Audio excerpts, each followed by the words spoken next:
Lilian, dites-nous déjà, est-ce qu'on a eu un peu le temps de célébrer? Parce que cette victoire-là, ça faisait un petit moment qu'on l'attendait. Oui, effectivement, on a pris forcément le temps qu'il fallait pour la savourer hier soir.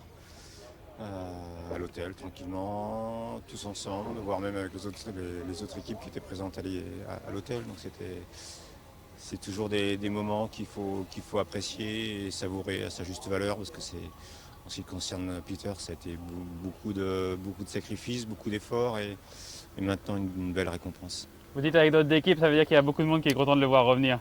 C'est ça? Ouais, c'est ce qui m'a aussi surpris hier, c'est le nombre de directeurs sportifs, le nombre de coureurs qui sont venus nous féliciter. Je pense que tout le monde était content pour lui et ça prouve la grandeur du personnage, quoi. Vous avez pu le suivre depuis le début de l'année. Qu'est-ce que ça a pris pour lui de revenir? Parce qu'il y a eu des gros moments de doute. Il a fallu se remettre en question, voir aussi ce qui n'allait pas après le Covid, je crois. Qu'est-ce qui a fait qu'il a réussi à remonter la pente, si je puis dire? Ouais, ça a donc été un début de saison difficile avec beaucoup de doutes. Il faut savoir que Peter, c'est quand même un coureur qui a pas l'habitude de se faire taper dessus, entre guillemets, comme on dit. Donc ça a été un petit peu nouveau pour lui. Donc voilà, un Covid long qui l'a traîné quand même pendant plusieurs semaines, voire pendant plusieurs mois. Et l'idée, c'était qu'ils reprennent un petit peu les bases des années passées où ça fonctionnait bien. En partant dans les États-Unis, en travaillant là-bas, en s'isolant un petit peu, en essayant de faire le métier comme il sait faire du mieux possible. Et en revenant avec un niveau physique qui était très bon.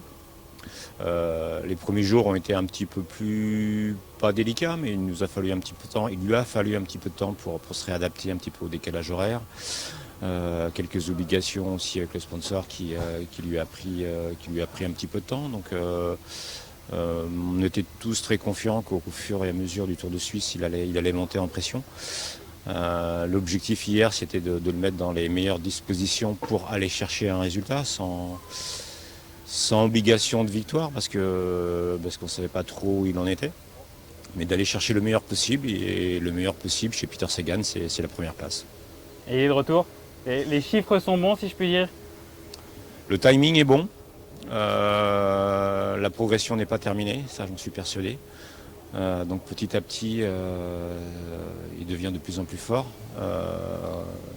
Donc maintenant, voilà, il reste quelques jours, quelques semaines avant l'échéance du Tour de France. Et voilà, si tout se passe bien, normalement, on devrait le retrouver à 100%. Au-delà de Peter Sagan, l'équipe performe extrêmement bien. Il y a eu 2 victoires au Dauphiné, un maillot jaune, il y a une victoire ici. On a parlé de la remise en question un peu de Peter Sagan. Il y a une remise en question aussi de l'équipe qui a permis d'arriver à ce niveau-là, au niveau actuel. Remise en question, non. Je pense que c'est un travail de longue haleine qui maintenant récolte un petit peu les fruits. C'est des jeunes du Vendée qui arrivent à maturité, comme Valentin Ferron et Mathieu Burgodeau. Après, évidemment, Peter amène une vraie locomotive dans ce projet-là et incite et pousse tous les jeunes à se surpasser. Et on prend le cas un petit peu de Paul Oursolin hier qui a fait un travail démentiel pour maintenir l'échappée toute la journée. Donc c'est une somme de choses qui font que voilà, l'équipe d'année en année prend une dimension supplémentaire. Et voilà, maintenant on arrive sur des échéances importantes qui méritent toute notre concentration, notre motivation, et on espère vraiment performer dans le mois de juillet, quoi. Merci beaucoup, Lilian. Voilà. Merci de t'avoir fait attendre.